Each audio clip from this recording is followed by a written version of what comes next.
Hey, Michael Boone here, Florida Man Rides. All right, so I was wanting to go through some of the comments I got on my airboating miles per gallon video.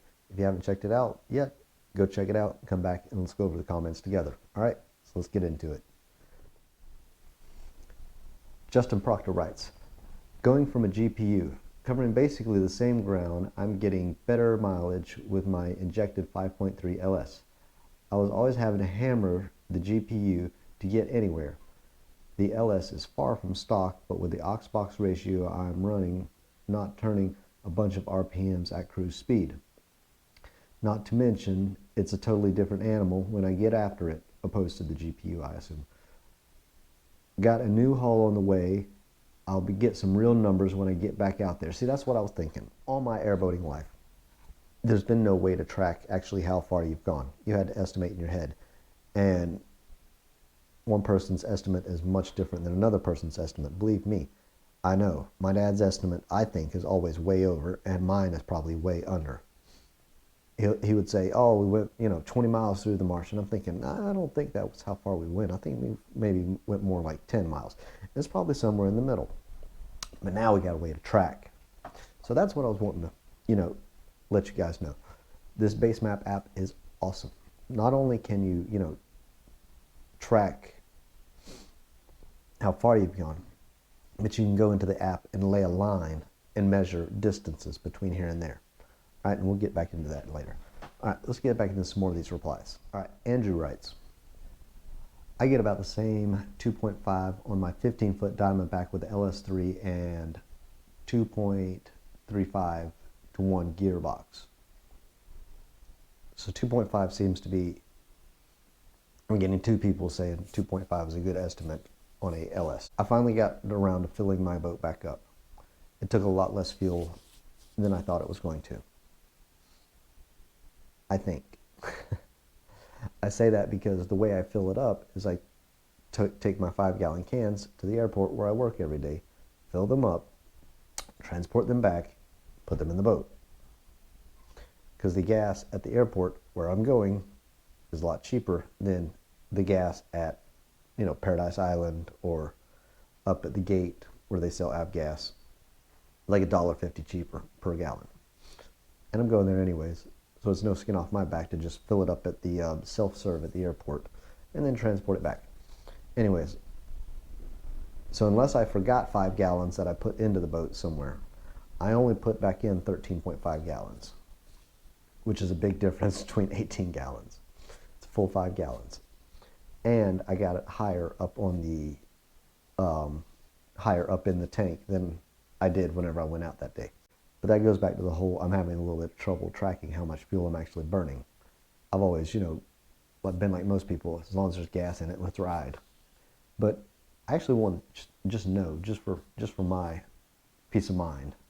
All right, let's get into some more of these comments. All right, these came in through the Facebook. LS Matt wrote, miles per gallon on an airboat, laughing my ass off. Okay. All right, and then Tanner writes, I judge my rides by miles per gallon, not gallons per mile. And that's that's a good point. And once I know what, my base for what I can, for what the airboat, does, I really won't, as long as, like I said, as long as there's gas in the tank, I really won't worry about it. But here's the thing. Let's say you're planning a trip, maybe down the coast, or maybe I want to put in at Hatch and Hall and go all the way down to Okeechobee. How much gas should I take with me? Where's the gas stops? How far between gas stops can I go? That's something that you need to be able to plan out. Now let's get into base map, and I'll show you why. Base map. All right. So let's go into tools. Draw a line. Draw a line. All right, right there is Port Hatchet Hall. We're going to add a point. Then stretch it out.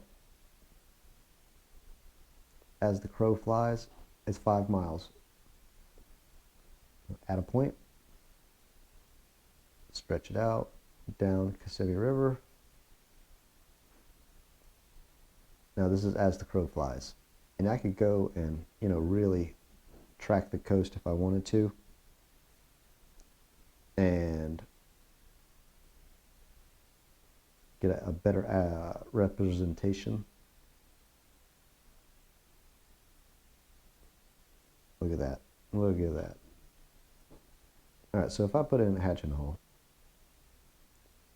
and wanted to drive down to 60 in the airboat,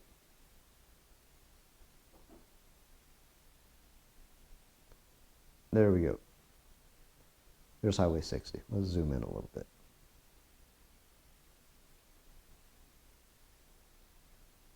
All right.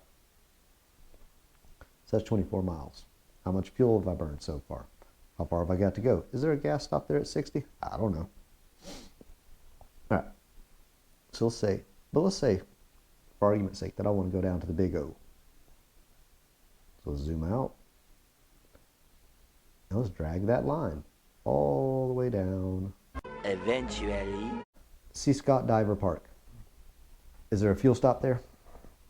I went 83 miles. That's plus 20%, so we got 100 miles. How much fuel do I need? That's the type of thing I was wanting to think about. So that's a good idea of why you actually do want to know what kind of gas mileage your boat gets, in case you're planning or want to do, or even think it's possible to do a long trip like that.